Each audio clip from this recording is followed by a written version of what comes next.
Thanks for being with us, Robert. Yeah, pleasure to have you, Robert. I'm told you guys might have some questions you were wanting to ask. Let me take these glasses off so I don't see double vision here. We have a lot of questions we'd like to ask you. But only so much time. Only so much time. This is going to be just a small segment, and what will probably be several segments going over the actual death experience of our good friend Robert Osgood here, which is coming up on the 8th year anniversary, correct, Robert? This October 27th. 27th, yeah. It would be obviously 23 days from today. Yes, 23 days from today. So it's that close, and that's also the target date I had set this year to hope to have that book done. Losing my laptop and recently my smartphone, I'm down to just one primary device now, and that's a whole new world for me. I've always had several.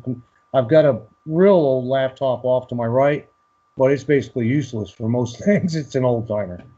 So I'm just not used to being this stripped down. I've always had several computers, so this is kind of new for me.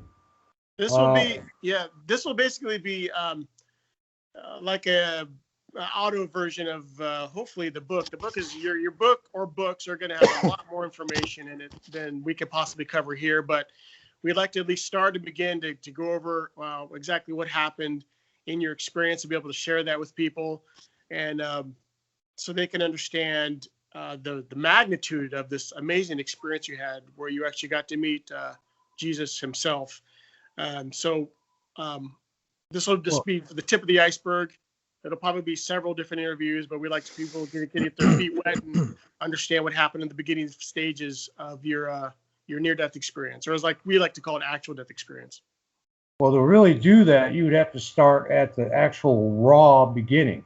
In other words, I'm in my recovery room from the surgery. That's how it all starts out. Yeah. Very much alive at that point. Yeah, and if you could just kind of begin there, Robert, and kind of guide us along. And if you don't mind, either Father Rod and I might want to interrupt you to ask you a question, because we really do want to get some detail on the experience as well. So sure. You're in the recovery room. We'll just go ahead and start there, because I know there's a lot of pre-story, which you've covered in other interviews and in other places, but we want to kind of start to get into the experience itself. So if you want to speak about exactly what you said, where you left off, where you're in the recovery room there. Right, recovering from the open heart surgery like any patient would have to. That's a majorly invasive surgery. You're not going to just get up and walk away from that. You're going to spend a couple days in the hospital so they can monitor, your vitals, make sure everything's going fine, and watch for any complications. Well, at this point, this is now almost 2 days after the open heart surgery. And that's when things, unfortunately, started taking a turn. And I'm sitting up, I'm talking to my wife, my daughter, my family. My wife's always the last one to leave. She likes to say her goodbyes. And she's looking at me, she goes, "You look very tired." And I said, "Man, I feel very tired." And I said, because I really hadn't got much sleep since the surgery. And the nurses were very upset with that. They had repeatedly told me, "Mr. Osgood, in order to recover from the surgery, you need to get some rest," because I was having visitors pretty steady. And they don't mind that, but once in their opinion, it was interfering with my rest and my recovery. So I was telling her, I said, after my wife leaves, I said, "Don't worry about it. I'm tired. I'm going to go to bed." Well, that just wasn't good enough for her, apparently, because I wasn't aware that this was going on. So my wife's getting ready to leave, and I said, "Honey, I feel like I'm so tired, I could sleep forever." And that was probably a really bad thing for me to say, because that's almost how it turned out. And a nurse came in, like they'd always done. They're always checking I had multiple IVs, and they're always checking my IV bags, and she's changing one. What I'm not aware of is what she changed it to. And that is where it starts. That's where it starts going backwards for me, because she changed it to a sedative, as I think both you gentlemen know, I'm highly allergic to. Not supposed to be around it. Never, ever. And it's in a drip format to deliver 5 milligrams every 15 minutes. In other words, knock me out and keep me knocked out. But for me, it's going to do way more than knock me out. especially that was at about 8 p.m. on the 26th. So naturally, it does knock me out. I'm nodding off. I was already so tired. Once everybody left, I was going to go to sleep anyway. I didn't need this sedative. But nurses were just kind of getting a little upset. You know, I was like, this guy's just been up for like 48 hours. He needs some rest. So I'm not really blaming the nurses for that, but they should have informed me. If they had told me, you know, look, we're wanting to hook this up, and I asked them what is that, and they would have told me midazolam, I would have said no, get something else. And if you're trying to sedate me, get a substitute. Same thing the anesthesiologist had to do. But this conversation never took place. So unfortunately, they did hook me to the Versa. And my wife leaves, and out go the lights. And this is 8 p.m. Well, come 3 o'clock in the morning, alarms started going off everywhere. And that's where it starts, obviously. Because I've now had a 7-hour dosing every 15 minutes of a drug that I can't be around. So I'm in a massive overdose of that sedative stage. That shut Robert, me down. Can I interrupt you for a second? Sure. When you got the Versed or the midazolam, at what point? So did you knock out and fall asleep, or did right off? Yeah, or were you fully conscious during as the drip was going on? No, oh no, I was going to go to bed anyway. See, that's what I'm saying. I'm not even aware that they just took the sedative. They didn't tell me any of that. They're just always changing like the sodium bicarbonate, standard IVs they give every patient to keep them hydrated and what have you. And so I just thought nothing of it. And what actually happened is it wasn't what I thought it was going on. That's just what I assumed. Because remember, I can't move much. I am an open heart, I'm kind of IV'd up and in a bed and not really strapped down, but kind of not mobile. I'm not going to be able to get up and walk around just yet. So I can't really see what's going on the IV rack. But it's off to my side. And they have my bed at an angle like that to keep the head elevated like they generally do. So I can't see what she's putting there. I can hear her moving stuff around and changing things, but I just figured it was routine. And like I said, as soon as Tammy left, that was it for me. I was good. I was like, I'm going to fluff up my pillow and lights out for me. So I was going to go to sleep either way. They didn't need to do that. But unfortunately, that is what happened. And the medical records have that written down that way. That's how that went. And unfortunately, that nurse and nobody in post-op ever got the memo that Mr. Osgood you never use this medication on Mr. Osgood. They never got that part. Everybody gets it now because it's now highlighted on all my medical records. Even when I go to Portland for the brain surgeries, it comes up in yellow on their screens. No versus midazolam. It's one and the same. 2 different names, same drug. And they substitute. And there's all kinds of other cocktails they can give a patient to sedate them. They have several of them. Now fentanyl's fading away because they're having problems with fentanyl. I mean, they're finding out some of these older sedatives they used to use are no longer as safe as they thought they were. They're coming across that percentage of patients that can't tolerate that drug and have problems with it. Propofol is now the new norm, I guess, and so far I haven't seen any issues with it. They've been using that all the past couple of procedures I've had. That's what they've used. And I'm not having any amnesia type effects or any of the effects like the Versed is well known for with every patient, because that's why they used it, so they could zombify the patient, basically. It's used for that reason. And the patient's not going to have any recall of the procedure they just had done for invasive procedure type stuff, colonoscopies, what have you.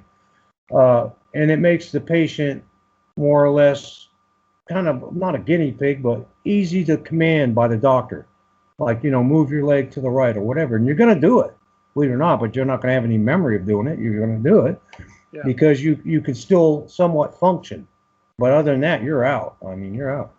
For me, it shut off what's known as hippocampus, that is actually responsible for transferring short-term to long-term memory. Well, part of our 24/7 short-term memory is life support. It's inside of all of us. We all have it. And it's the brain's part that heart beats, send the signal to the heart to beat. breathe in, breathe out. I mean, that's our normal life function. The brain does it 24/7. That's what it shut down on me. It shut down those signals. In other words, the warning is on the bottle and on the bags of it, and it's all capital letters of the warning. So it's made to stand out. Certain class of patients, a small percentage, will have issues with this medication. You will see it, always be ready for, a crash team. In other words, potential crash team. And it says it will develop respiratory problems, sudden hypotension, part 3, cardiac arrest. And I mean, if you look at my CPR log, that's exactly how it goes. On side of the pharmaceutical warning, they're in perfect alignment. I mean, it's exactly how that went. And unfortunately, I was part of that 5% of the population that cannot be around that drug. So that's what started it. I mean, that's how it starts. When when did you notice yourself something was wrong during this drip? Like, was there a point where you're like, oh, I don't feel well, or something's not right? Or were you always just kind of in a sedate mood at the moment? Oh, I was out cold. I mean, like I said, I was going to zonk out and probably, they could make a big noise in the room next door and I wouldn't have heard. In other words, I'd be out cold. I was that kind of tired. I hadn't slept in 2 days. So now you add that on top of a sedative, which is going to knock me out. It's going to do its job. It's going to take me under. But unfortunately, it's going to take me way, way, way under, much further than what they had planned. I mean, obviously, she didn't hook this up to say, well, in 7 hours, he's going to have a cardiac arrest. I mean, naturally, she didn't do that. That was not the intent. But unfortunately, for me, that's what happened. And so, and let me ask you this question: when did you notice, I guess, something was going on, like your consciousness was changing or something was happening? Like, when did you really notice, whoa, what's happening here? From the moment when you were just sedate to when your near-death experience was just starting to kick in? Like, what could you kind of walk us through that? That's the final moment that's what I was trying to get to here, of when I know I was alive and when I know I wasn't. Because all of a sudden I'm in immense pain. I'm hearing alarms going off, and it's about 3 o'clock in the morning. Nurses are running in, code blues going over the intercom, and I'm experiencing agonizing chest pain. I mean, I knew I had problems.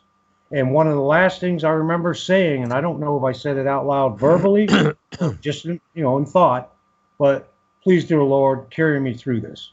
I knew I was in a bad way, no doubt about it. Lord, please carry me through this. And that's the last thing I remember from the living side of the picture right there. And after that, it's now into the out-of-body experience mode. And from there, obviously ascending at a rapid speed. All back to back to back. I mean, this is all happening one right after the other. I think it's pretty safe to say that prayer was answered. Yes. In fact, he mentioned that to me in his convincing me that I needed to go back. That was part of how he said, you called to me to carry you through. I have done that, and I will continue to carry you.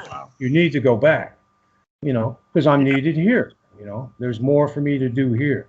So what's your initial experience as we're starting your near-death experience? Like, what is happening? Do you notice yourself outside of your body? Like, some experiences will see themselves looking down onto their bodies, or were you just like in a different state? What exactly was that initial experience outside of your body as the experience is the near-death experience is taken off as you're coding? As I'm coding, like I said, I'm watching them from above, and I guess you kind of feel yourself leave your body.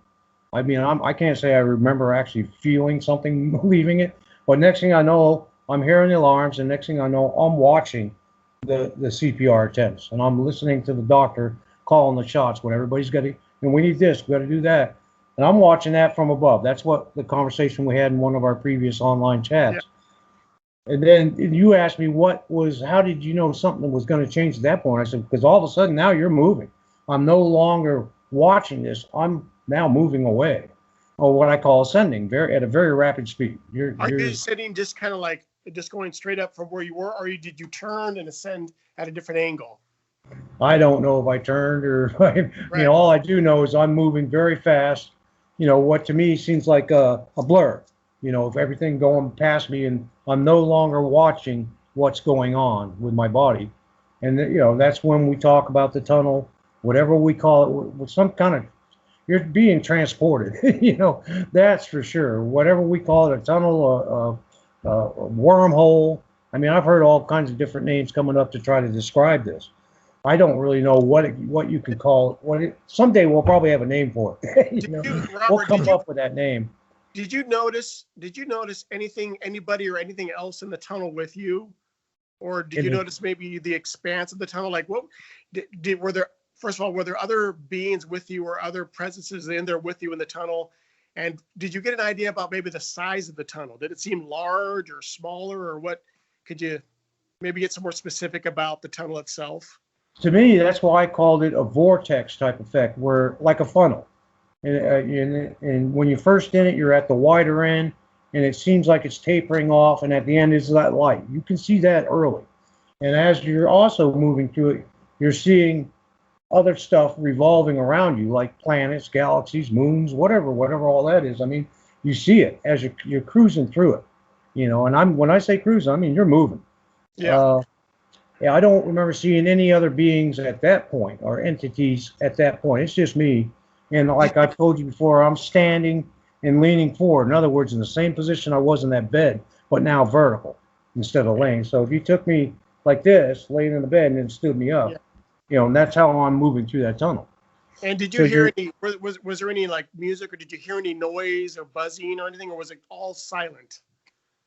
More like a whoosh, the whoosh type of whoosh, that kind of effect. Yeah. Because you're definitely moving. You got to realize you're in a different form. You're no longer in the body. You're in a spiritual mode, and I guess there's no limitation on speed. As far how fast you can move. I guess at the speed of light. Why not? Mm-hmm. I don't know how fast. I didn't have a way to measure my speed. All I know is, man, I was moving. And let me ask you. I sorry to interrupt again. Because I want to kind of pick apart the tunnel experience. A couple things. Did you notice a body, or your body or spirit body at all? Number one. And number two, what was your perception of time in the tunnel? Did you feel like you were in there for just a few seconds, or forever, or was there no sense of time at all? Well, I would lean more towards the no sense of time, because obviously in that state you don't have a watch on, because nothing you have with you on Earth goes with you, nothing. And that gets into the clothing thing, and I said I don't have a good answer for people on that one. I was last known to be in a hospital, Johnny, and I'm assuming naturally it was removed for the CPR and the pacemaker and everything they had to install. So I would assume, this is an assumption because there's no mirror. I don't see what I look like. Mm-hmm. There's no full body mirror, but I assume I was barely clothed at all at that point. If that would be the natural condition, because that's the state I was in before I died. I had a Johnny on, not tied in the back, so that I could take it off and whatever. So I'm sure they either that or they pulled it off over to one side. They had to. There's no way they're going to be able to do the CPR, get the pacemaker leads into my heart. None of that's going to be able to be done. So I don't know, people ask, well, how are you dressed? And I just try to avoid that question. Yeah. Because, common sense. Think about it. While you're in the You're not going to suddenly be able to get dressed on your way, on the way on up there. Yeah, hand me my pants, would you? How about my shirt, too? You just don't get to do that. You're gonna go the way you were. So while you're in the tunnel, did you notice light at the end of it, or was there no light at the end while you're in it? Like, did you notice the light at the end of the tunnel? Like, had you always seen it as your primary target?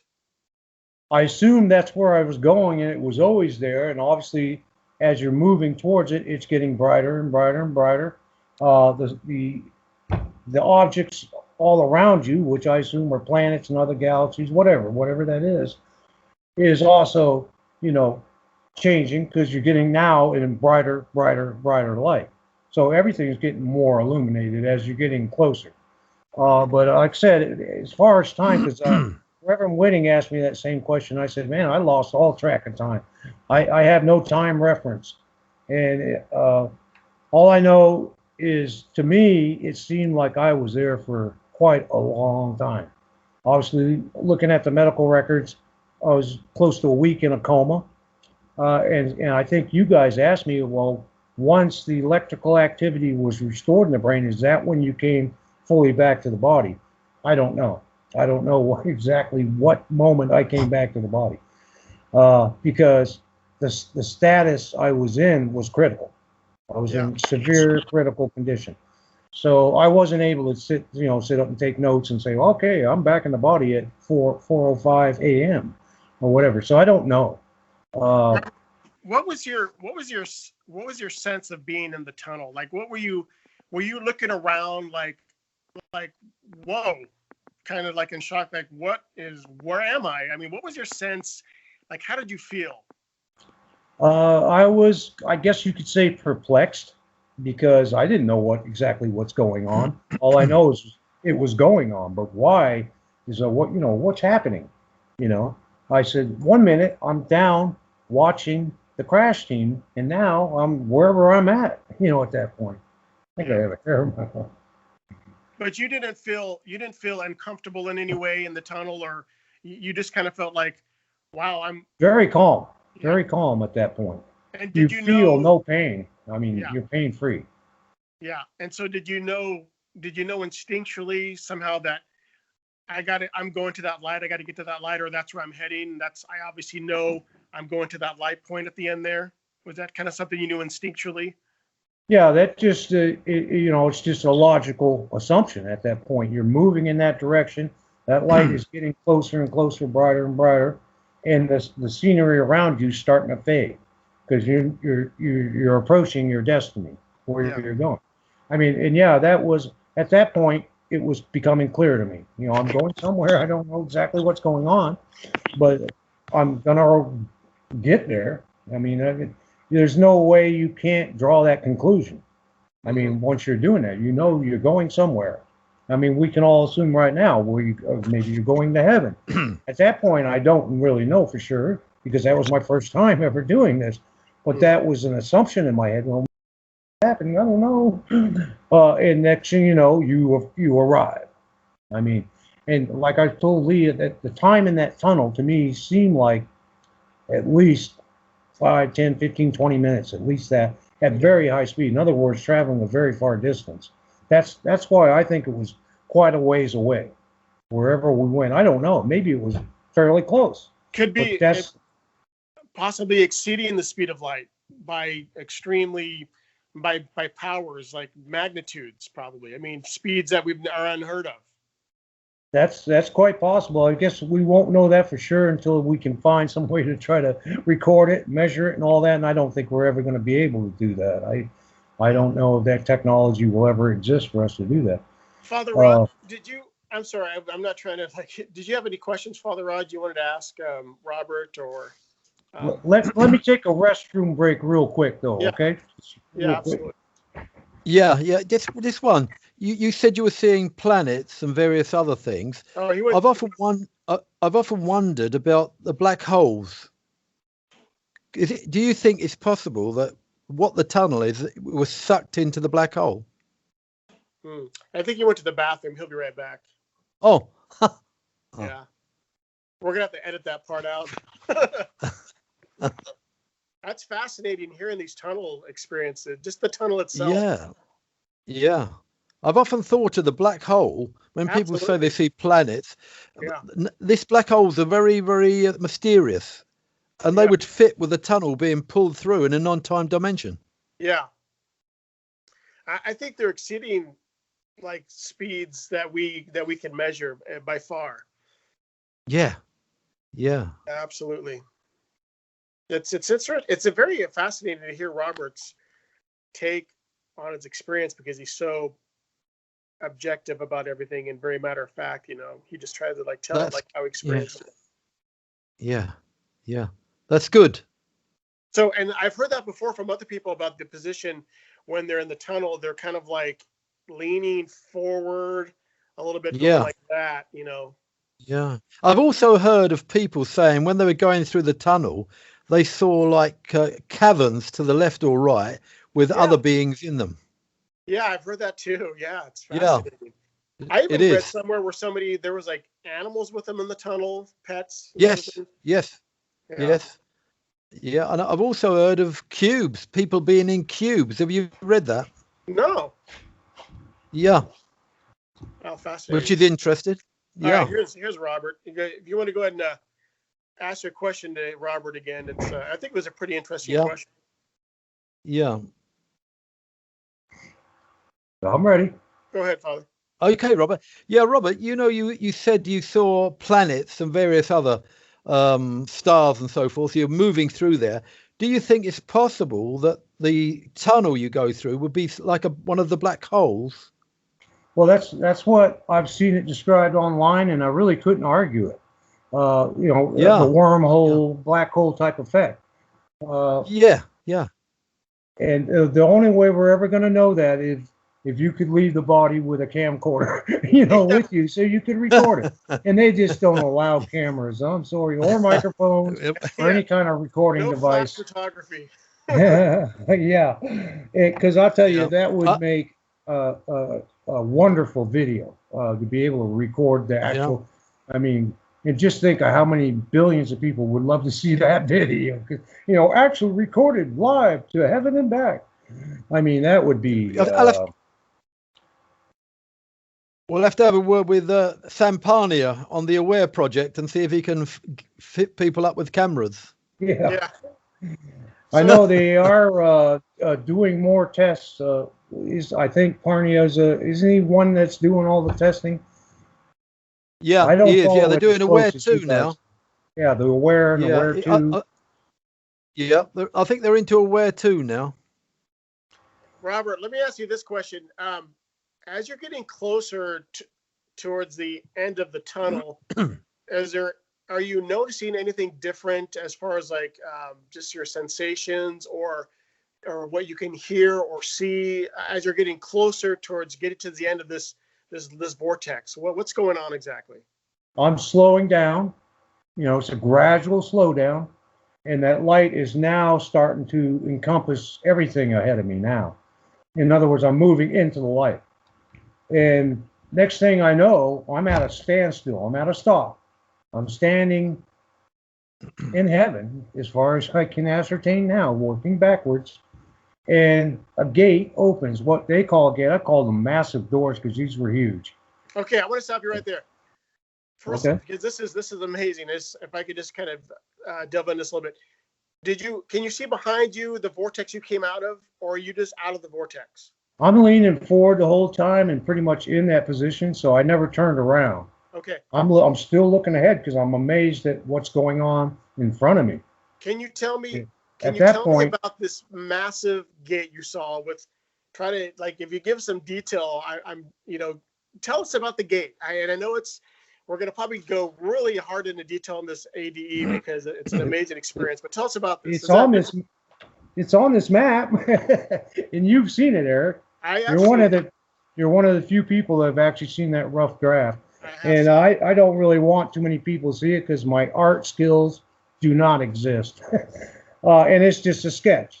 This is, every time I do any of these interviews, this is always right on side of me. Because for me, it guides me all the way through it because I've got it all marked out, where I was, what I was seeing, what was going on. And, in a little kind of like henpecks all the way around here. And that's just for my concerns. That's always to help me stay well balanced in where I'm at and not take off on a different tangent because I do have the tendency to do that. So for the benefit of the people who are listening here on this video, about this gate or what you saw, did you just see the gate in front of you? Was there lawn in front of you, or was it just like this huge gate wall type thing? There was land. I mean, if you're saying, am I still in a space type atmosphere, or am I on land? So I'm now on land. Yeah, you're on land. You see, is there grass on the ground? Is what you see? I think I'm on a. Yeah, I'm more or less on a path. Okay. There's grass to the left, and I'm standing on a path. And how far in front of you is this gate? Would you say, by our own earthbound terms, just your best guess. How far from you is it? Probably 10, 20 feet. I'm Okay. right in front of it. I mean, I'm What's right the in front of it. What is the size of this thing we're talking about? Because I've heard this described in other ADEs. Well, how big is this thing? We're talking about height, you think, and width. Like how wide and how tall is this Wow. thing? I wish I'd known you'd ask me all those questions. I would have started measuring that out. It was massive. I mean, and to me, because that's why I was always having a problem with the word gate. I said, don't you mean like huge doors? And they are technically a gate. They swing open. Yeah. They let people in.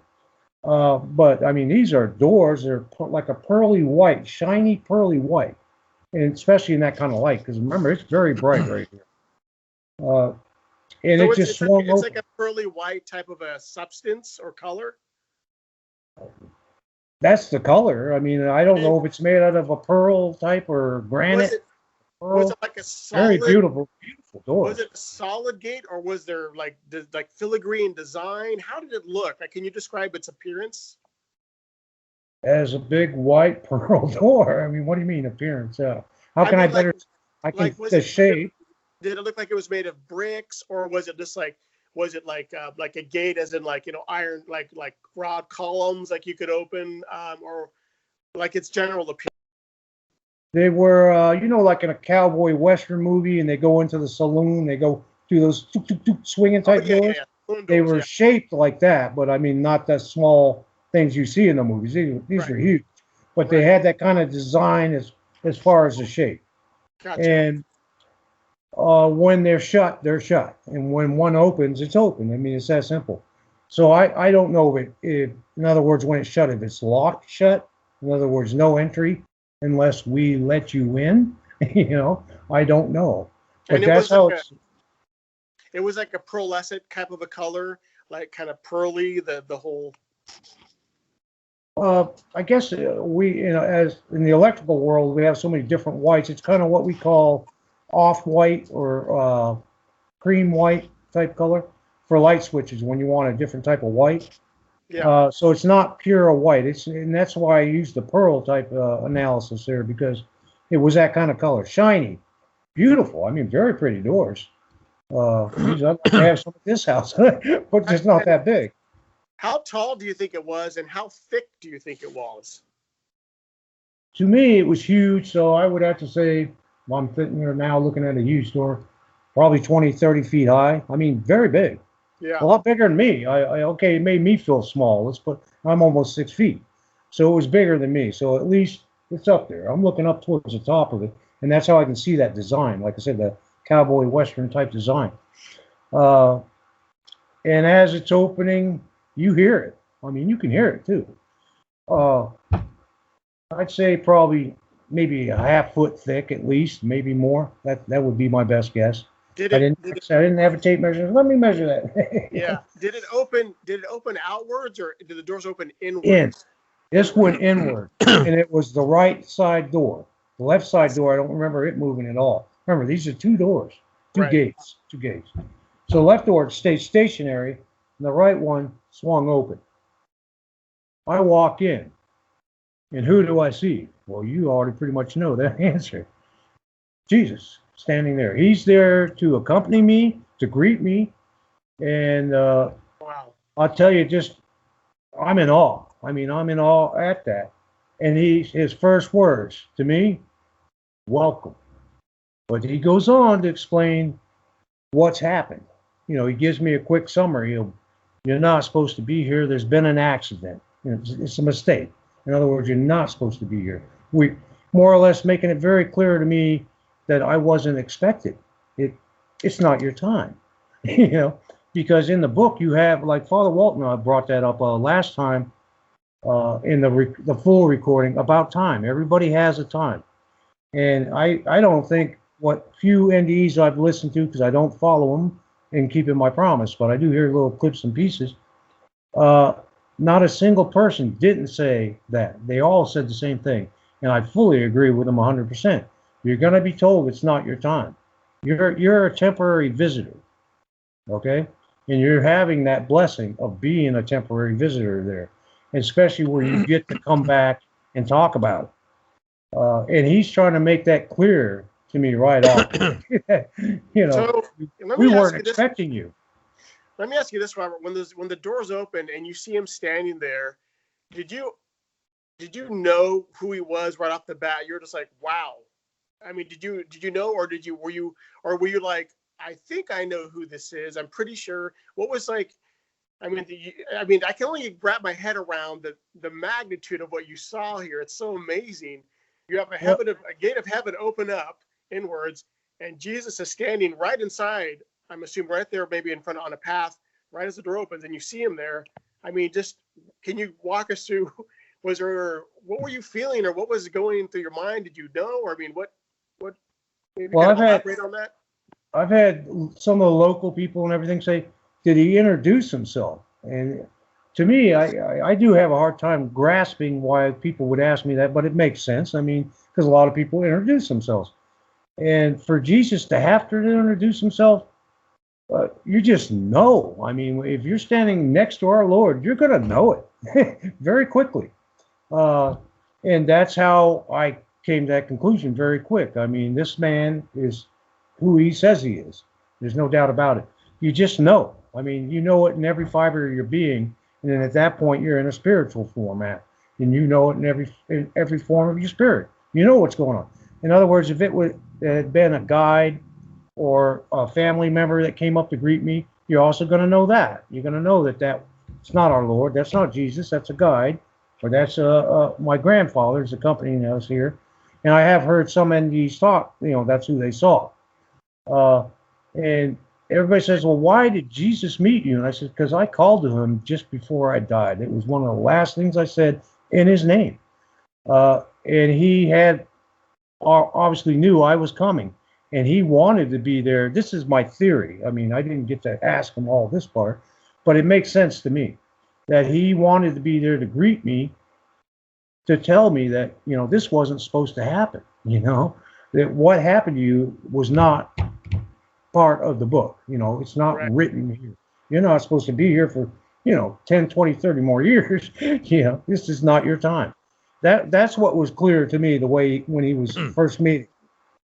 And I know, and then I'm thinking in my head, well, I'm here, I want to, please, without coming around and asking him, it's clear to him that I want a tour.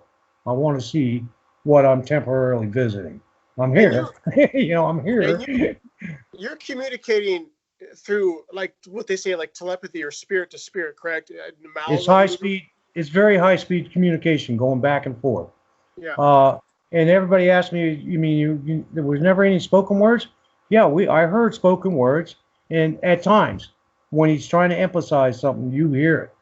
He's not only telepathic, but you hear it, his word. So he's really impressing it upon your heart. He's trying to enforce it. He's trying to enforce it. Especially he knew he had a stubborn one on his hands, a man that doesn't give up easy. He knew me better than I knew myself. I mean, way better. He knows us all way better than we know ourselves. And that's also clear to you right off quick once you stand next to him. He knows everything that he needs to know about you. Now you get to learn something about him. Right. That's what I found the most fascinating of my experience, because I grew up in the churches. I grew up reading the Bible, and I always wondered, is Jesus really like this? So is he this kind of, and now I'm getting to find out firsthand, and it's like, wow, he exceeded everything I would ever thought it was going to be. It exceeded it way out there. And it's so fascinating, Robert, that you're speaking with the Savior, the same person who 2,000 years ago came to earth and was walking in Israel and Bethlehem and all throughout Judea. It's amazing, except this is him in his spiritual form, but it's the same. You're speaking to the same guy who was on earth. It's just amazing, which kind of dovetails. Before we go further into your experience, and I know Father Rod is kind of on some time constraints here, but I wanted to ask you before we go further, if you could describe what he looked like. I'm sure you get that a million times from emailers and people. Well, just on our Facebook site alone. In fact, somebody recently posted some more pictures, obviously of Cain's portrait of Jesus that she did at 8 years old. Gets brought up a lot. And I stay right out of that because my answer is going to be no. He didn't look like that. I'm sorry. And Kane is a very gifted young lady. Unquestionably, she's got some beautiful. Unless he appeared in her visions younger. If that's how she saw him, and she was a young kid, and same with Colton Burbo, who was only 3 years old, who identified that picture as being Jesus that he saw. And that made me wonder. I said, well, wait a minute. It's possible young kids see him younger. So he's more friendly and more, easily to be accepted by them instead of the way that us older people will see him. Was his hair, was it brown or was it white? Like what, or could you tell in his countenance? Was it longer? Was it whiter, darker? What did you see as far as I can see? His hair was about, I'd say, shoulder to chest length, kind of wavy, but not curly, kinky like a Kane's, where it is curled up, like a hairdo. Right. They didn't have that type of hair salons back then, so his hair wouldn't be like that. He was well groomed when I saw him. I mean, his hair was about, like I said, about chest, shoulder, somewhere in this area. Sharp looking man, even in my opinion as a man. I don't generally talk about, well, that man looked pretty good.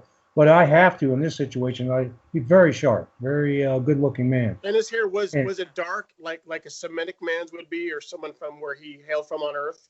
Or was it white? Like what color was his hair? It was kind of multi-tone, is how, because maybe because it's so bright, you can't really get a good focus on color, but I would say like a dirty blonde to a brownish black in between, in that shade. So not like a bright blonde, like a summer blonde, but darker. And in Kane's picture, she does have him being far too light. His hair is too light. And he does have a beard. He has a beard and a mustache. Okay. Yes. And what about his apparel? He was in what I would call, the only way I can explain, an antique type robe. Nothing I've seen here at all. Kind of like a bedrobe, but very fancy, very, very fancy. I don't know all the different names of the garment. I don't know what to call them, tassels or whatever they call that. He had trims on his sleeves. Beautiful belt, a beautiful belt. What color was the belt? That's what I'm not sure, because that's something I've asked myself. I remember looking at that belt and what color was it? Was it the same color as his robe? No, I remember being a little bit of a contrast, so it was a different color. But to this day, I can't remember what color that was, because I was more in awe with everything else going on. Yeah. I didn't spend a whole lot of time, staring him down.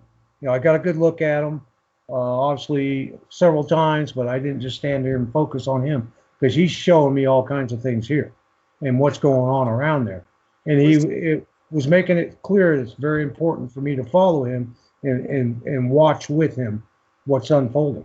Robert, was he on the ground floor, or was he floating above the what we call the ground, where you guys were inside the gate, just inside the gate? Well, that's odd that you should ask that, because I was hoping that would get brought up, because everybody says, well, which paths did you walk down? How many paths? Because I've got the several paths, on this paper. And I said, as more I sit here and I try to backtrack all this as I'm putting this book together, and this occurred to me for sure about a year or two ago. I don't remember walking at all. We were kind of, and Betty Cohn used this in her interview, first time I heard anybody say it. And that was the word I was looking for. We glided around. It was effortless movement. I'm not saying we weren't actually, maybe we were walking, but if we were, it didn't feel like it. It felt like we could just move around, just like this. You just kind of move. Yeah. It didn't tire me at all. In fact, I couldn't wait for more. It's like, man, this is just getting better by the second. And I'm already in total awe. I mean, it's like, it can't get any better than this. But it does. It just, because now I'm getting to see my children. I'm getting to see my mother, past loved ones. It just doesn't get any better than that. I mean, it's really hard. And the beauty of the place all around me. I mean, I'm surrounded in wow moments. I mean, everybody asks me, what was the biggest wow moment of your experience? I said, from start to finish. That's my answer. I don't have I wish I could pick out any single thing. Obviously, seeing my late mother again was massive for me. And everybody says, well, what did you have to say to your mother? Communication was, I guess, Lee Whitting brought this point out. Do I think it was blocked? And I said, apparently. Because he knew this is the same time he's trying to convince the temporary visitors they got to go back. So he would limit any conversation because he knows if I get to talk to my mother and to the children, I'm not going back. Right. You know, and but he wanted me to see that they are there, they are fine, they're doing great. You know, the comfort. I mean, that is so comforting and so calming. Because I always wondered, did they really go to a better place? I mean, growing up through the churches, I really, you know, I'm hearing every priest, every pastor I talk to, millions of, not millions, hundreds of them, because we've moved all over Maine, so I've met at the church, telling me, you know, they've gone to a better place. And I always wanted to believe that so badly. And now I'm getting to witness it. Yes, they went to a better place. The pain, whatever happened to them, you know, to cause their earthly death, you know, obviously was more than likely painful, is gone. That's gone. They're not suffering at all. They're at perfect peace. And that's what I got to share in. And to me, that was like, why do I want to go back? You know? And yes, I love home. My dear wife's not far away. Yes, I love my wife, because I sure do.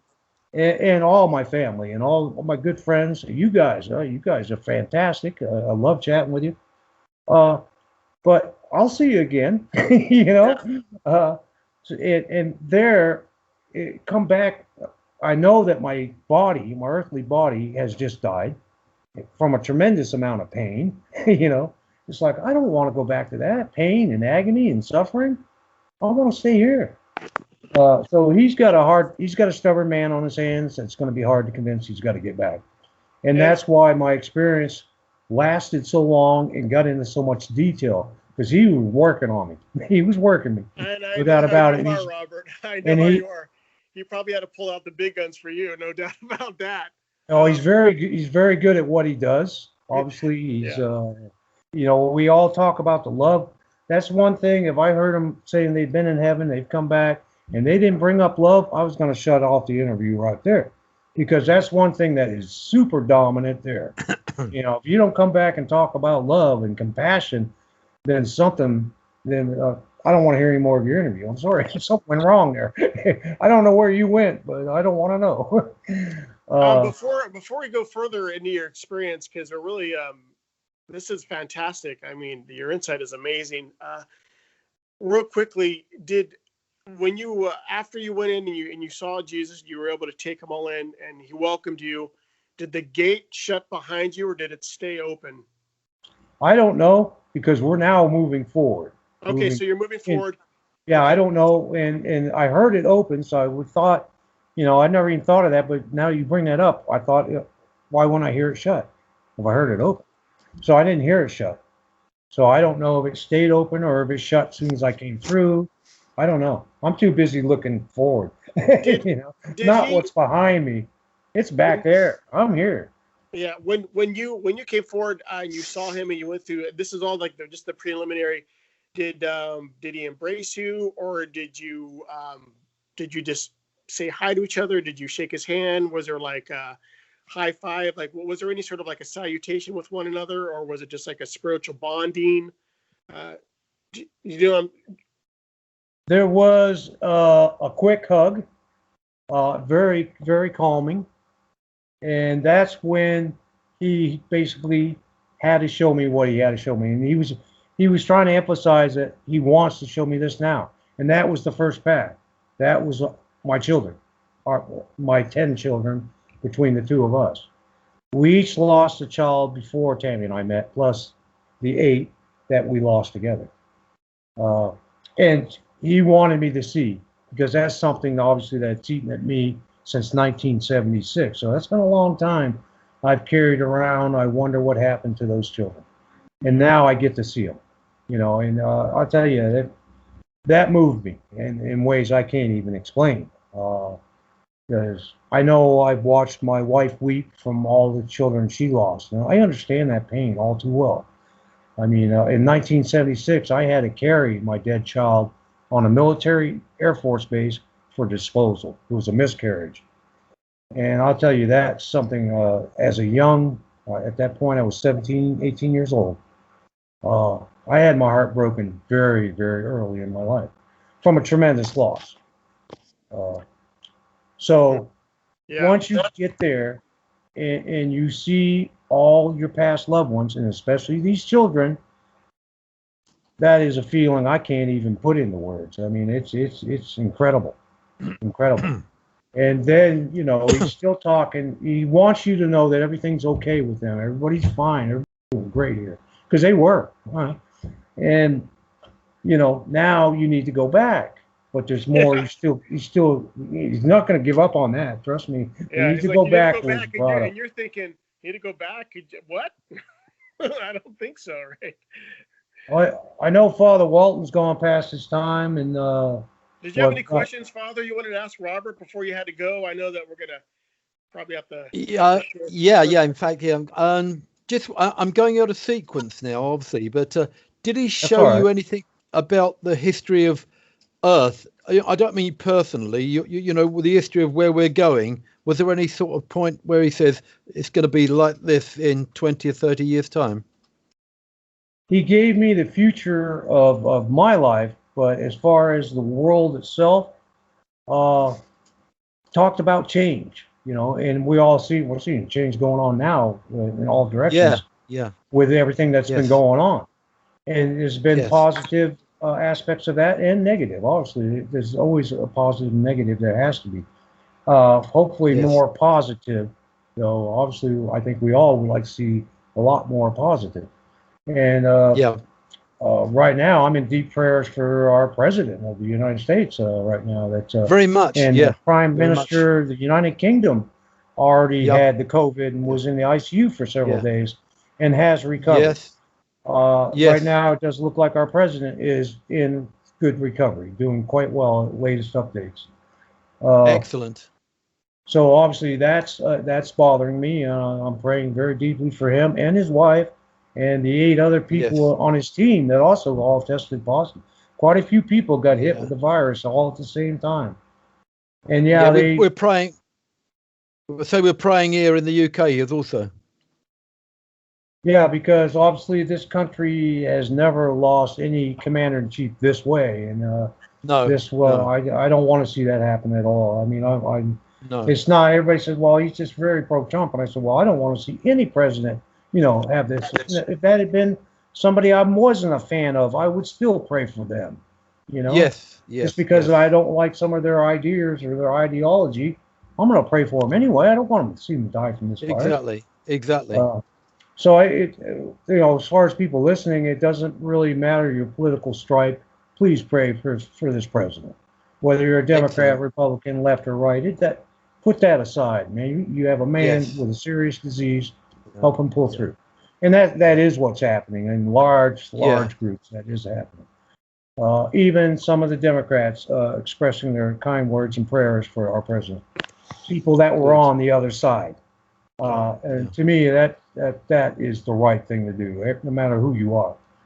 And then once he recovers, if they want to slam him, pick on him some more after that, well, okay, but get him through this. Get him through this first. But I do. I'm gonna have to go myself here, at least in the next couple minutes, because I know my wife's gonna start cooking, and it is a big meal. And I'm right in front of the kitchen right here. So it's the smells. I know. I think it's good. We'll wrap it up right. This is a good spot where we stop, where you're just meeting Jesus. We can continue on with the second part where we kind of can go from there where, you know, after you just got into heaven, just saw Jesus. It's going to be fascinating, I'm sure, as your whole experience is just amazing. I always blows my mind anytime I speak with you about it, Robert, or even re-listen to your interview with Lee Whitting. But this has been an amazing chance to get together with the three of you again, as usual. It's always a blessing. And well, nobody's ever asked me how Jesus reacted. You know, nobody, even Reverend Whitting. I think he may have, when I first met him 6-7 months before we ever did an interview, we talked for hours and hours and hours. And he asked me a a battery of questions and started writing answers down. And I think that might have been in there. You know, how was Jesus reacting? Because I have a lot of that. You know, those are the times I did keep looking at him. You know, how is this affecting him? This is affecting me in such a powerful way. He's moved by it.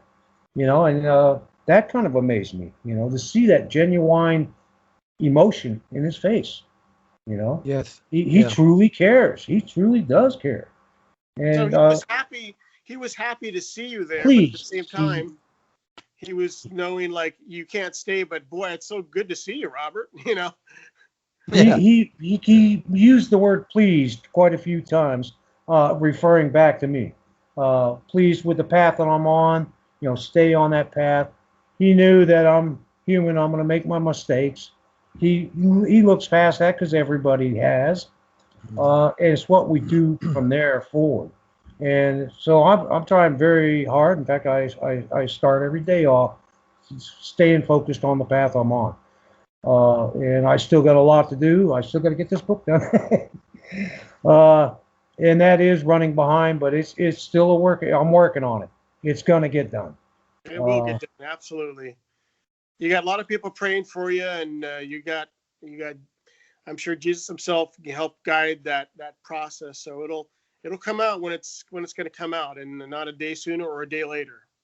Exactly.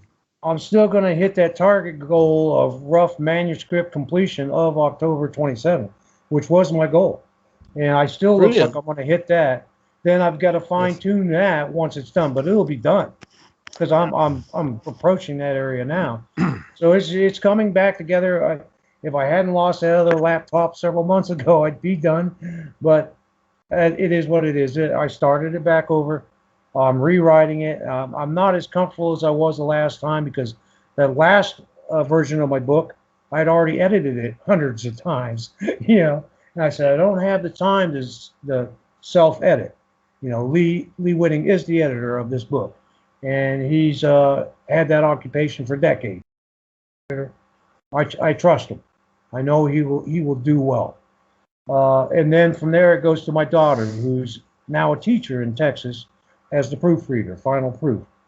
So between those two, I have complete faith in their ability. I think the world of both of them. And they'll clean up any errors I make in grammar or whatever stuff in the book that needs to be fixed.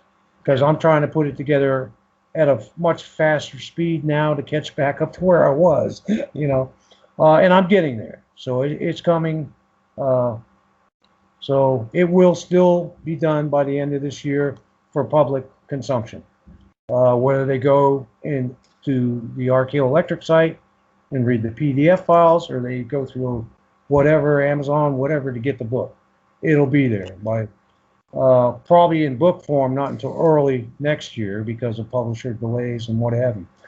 But they can go and get a pretty good preview of it, because a lot that will be on the online version that's in the book can't be in the online version, because the book is more, you can put everything in it, pictures and all that.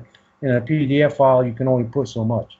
So that'll be the shorter version of the book. It'll give you a good heads up of what's in the book by reading that. Not, the grasp of the book, the depth of the book, the detail of the book. Yeah. It will be expressed in the PDF file, some of it, and the rest of it will be in the book. And anybody listening, Robert has an amazing attention to detail and accuracy. So what you're going to read is going to be unlike any near-death experience you've ever read in your life before. This is going to be quite an amazing story to hear. Such a depth that you probably never read before. So we all look forward to it, Robert, and pray that the Holy Spirit just guides you in this project, and that it'll be fantastic. I'm sure when it's finally released in the print form, we're all just excited for it. That's the guidance I seek every morning when I first get up. So I pray for my guidance. Please guide me, and the strength just to get through each day. Because I am anemic. I'm always going to be anemic, apparently, from everything latest reports are telling me. So I'm always going to be a little tired. And today, as you know, I am more tired than normal, only because we've had a very busy past couple of days. raising awareness for the children is very special to both my wife and I, and so many people we've met that also have lost children. And then we have the Alzheimer's walk coming up in 2 weeks. We'll be very active there. We always will be. I lost my mother from Alzheimer's. So we are pushing for research for, the Alzheimer's cure. That's around the corner. That's coming. I know that's coming. They're getting better and better and closer. Yep. So those are two very important, the Empty Arms and the Alzheimer's Foundation's causes for Tammy and I. That's something, and we put a lot of time into it. So that just took me away from working on the book because we were gone all day. We walked all over the Twin Cities with the Empty Arms t-shirts, not this one. Obviously, it's a yellow shirt with a butterfly and the children on it. That's important to us. So if I'm eating up a lot of time on other things and it's taking away some of the time that I would have had for the book, well, we'll just have to deal with that because those things are also important. And this book is very important to me. I don't want to, underestimate the value of this book because I know it's a very moving experience.